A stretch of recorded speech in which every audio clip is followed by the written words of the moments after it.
ఔజు బిల్లాహి మినష్ షైతానిర్ రజీం బిస్మిల్లాహిర్ రహ్మానిర్ రహీం. సూరహ అన్-నబా. ఈ సూరా మక్కాలో అవతరించింది. ఇందులో 40 ఆయాతులు ఉన్నాయి. అనంత కరుణామయుడు అపార కృపాశీలుడు అయిన అల్లాహ్ పేరుతో ప్రారంభిస్తున్నాను. ఏ విషయాన్ని గురించి వీరు అడుగుతున్నారు? ఆ మహావార్తను గురించేనా? దానిని గురించి వారు రకరకాలుగా చెప్పుకుంటున్నారు. కాదు, వారు అనుకునేది ఎంత మాత్రం కాదు. త్వరలోనే వారికి తెలిసిపోతుంది. అవును, అది ఎంత మాత్రం నిజం కాదు. అదేమిటో త్వరలోనే వారికి తెలిసిపోతుంది. మేము భూమిని పాన్పుగా చేశాము, అందులో పర్వతాలను మేకులుగా పాతాము. మిమ్మల్ని స్త్రీ పురుషుల జంటలుగా సృష్టించాము. మీకు నిద్ర ద్వారా సుఖం కలుగజేశాము. రేయ్యని తెరగా, పగటిని ఉపాధి సమయంగా చేశాము. మీపైన దృఢమైన 7 ఆకాశాలను నిర్మించాము. దేదీప్యమానంగా వెలిగే వెచ్చటి దీపాన్ని సృష్టించాము. ధాన్యం, కూరగాయలు పండేందుకు, దట్టమైన తోటలు పెరిగేందుకు మేఘాల నుండి ధారాపాతంగా వర్షాన్ని కురిపిస్తున్నాము. ఇదంతా వాస్తవం కాదా? నిస్సందేహంగా తీర్పు దినం ఒక నిర్ణీత సమయం. శంఖం పూరించబడే రోజున మీరంతా గుంపులు గుంపులుగా లేచి వస్తారు.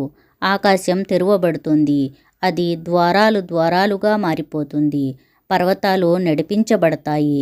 ఎండమావులుగా మారిపోతాయి. నిశ్చయంగా నరకం ఒక మాటు. ధిక్కారులకు అది నివాస స్థలం. యుగాల తరబడి వారు అక్కడే పడి ఉంటారు.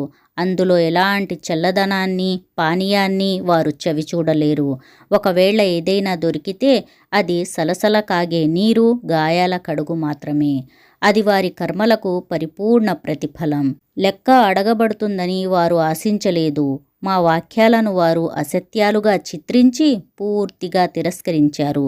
కానీ అసలు పరిస్థితి ఏమిటంటే, మేము ప్రతి విషయాన్ని పొల్లు పోకుండా లెక్కపెట్టి ఉంచాము. ఇక మీరు కూడబెట్టిన దాని ఫలితాన్ని చవి చూడండి. మేము మీ బాధలను తప్ప దేన్ని అధికం చెయ్యం. నిశ్చయంగా భయభక్తులు కలవారి కొరకు ఒక సాఫల్య స్థలముంది. ఉద్యానవనాలు, ద్రాక్ష తోటలు, సమవయస్సు గల సుకన్యలు, మద్యంతో నిండిన మధుపాత్రలు ఉన్నాయి. ఏ విధమైన వ్యర్థ విషయాలను, అసత్యాలను వారు అక్కడ వినరు. ఇదంతా నీ అల్లాహ్ తరపు నుండి ఫలించే ప్రతిఫలం, చాలినంత బహుమానం దయామయుడైన అల్లాహ్ తరపు నుండి. ఆయన భూమ్యాకాశాలకు, ఆ రెంటికి మధ్య ఉన్న ప్రతి వస్తువుకు యజమాని. ఆయన ముందు మాట్లాడే ధైర్యం ఎవ్వరికీ లేదు. ఆత్మ, దూతలు బారులు తీరి నిలబడే రోజున అల్లాహ్ అనుమతించిన వారు తప్ప మరెవ్వరూ మాట్లాడలేరు. అది కూడా సవ్యమైన మాట పలికేవారు మాత్రమే మాట్లాడుతారు. ఆ రోజు రావటం తథ్యం. ఇక ఎవరైనా సరే ఇష్టమైతే తమ అల్లాహ్ వైపునకు మరలే మార్గాన్ని అవలంబించవచ్చు. సమీపంలోనే ఉన్న శిక్షను గురించి మేము మిమ్మల్ని హెచ్చరించాము. ఆ రోజున మనిషి తన చేజేతుల చేసుకుని ముందు పంపుకున్నదంతా ప్రత్యక్షంగా చూస్తాడు. అప్పుడు సత్య తిరస్కారి, అయ్యో, నేను మట్టినై ఉంటే ఎంత బాగుండేది అని గగ్గోలు పెడతాడు. అల్హమ్దులిల్లాహ్. వివర్స్, ఇంతటితో సూరహ నబా అనువాదం పూర్తి అయినది. ఇన్షాల్లా నెక్స్ట్ వీడియోలో మరో కొత్త సూరా అనువాదం తెలుసుకుందాం. అస్సలాము అలైకుం వరహ్మతుల్లాహి వబరకాతుహు.